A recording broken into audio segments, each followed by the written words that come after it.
Bonjour à tous, bienvenue sur Amazigmag TV, ça y est, iOS 13.3.1 Bêta 2 est sorti. On va tout de suite voir ce qu'elle apporte comme nouveauté, pas grand chose entre nous. Et puis donc si vous êtes intéressé par les mises à jour, n'hésitez pas à vous abonner puisque je parle régulièrement de mises à jour sur cette chaîne.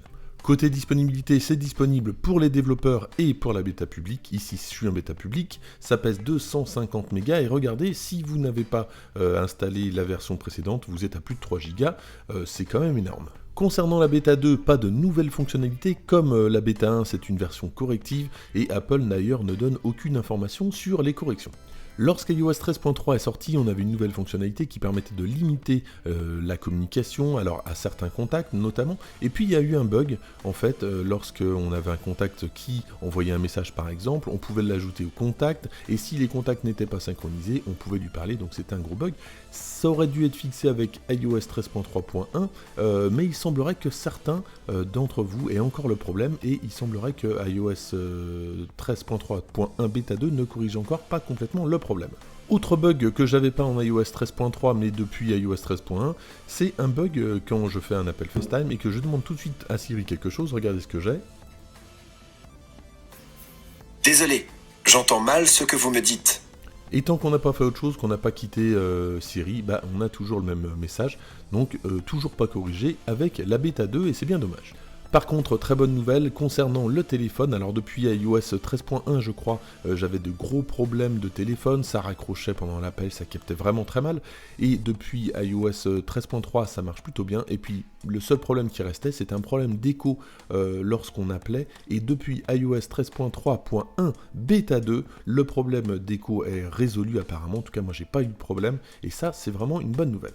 Autre problème à moitié résolu, regardez, j'ai 6 messages dans mail, et quand je vais aller dans les boîtes de réception, finalement j'en ai que 5, donc ça n'a pas été corrigé, il y a un problème de rafraîchissement.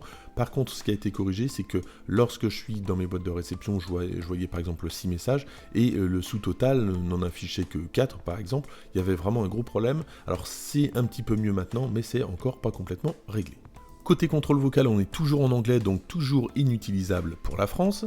Et puis j'ai toujours mon problème avec VoiceOver, dans l'application podcast, quand je clique dessus ça m'envoie tout en bas de la liste, alors que normalement je devrais être en haut de liste, ça c'est toujours pas réglé mais je m'en doutais un petit peu.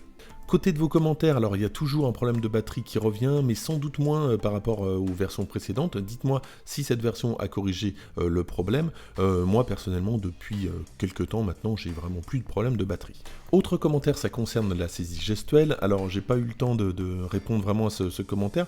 Je l'avais pas vu, c'est vrai que j'ai pas toutes les notifications des commentaires, je sais pas ce qui se passe. En tout cas, donc la personne a un problème avec QuickPath, alors je sais pas exactement qu'est-ce qui se passe concrètement.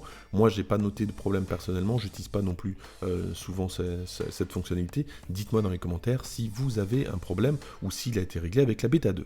Autre commentaire qui revient assez régulièrement maintenant, comme Jeffrey le dit, et moi j'ai le problème également, un problème d'extinction de téléphone, ça met 30 secondes, voire 1 minute pour s'éteindre. Alors j'ai cru qu'avec la bêta 2 c'était réglé, ça a marché une fois, et puis après j'ai essayé 5-6 fois, ça ne marche toujours pas, ça met toujours 30 secondes pour s'éteindre. Dites-moi dans les commentaires si vous avez encore le même problème.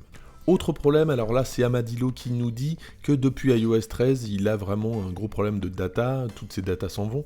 Alors est-ce que c'est lié au fait que le téléchargement automatique soit activé? Et vous le savez, depuis iOS 13 on peut passer le cap des 200 mégas des applications, donc si vous avez des applications de 1 giga qui se téléchargent automatiquement, forcément le forfait data va s'épuiser très rapidement. Dites-moi dans les commentaires si vous avez le même problème.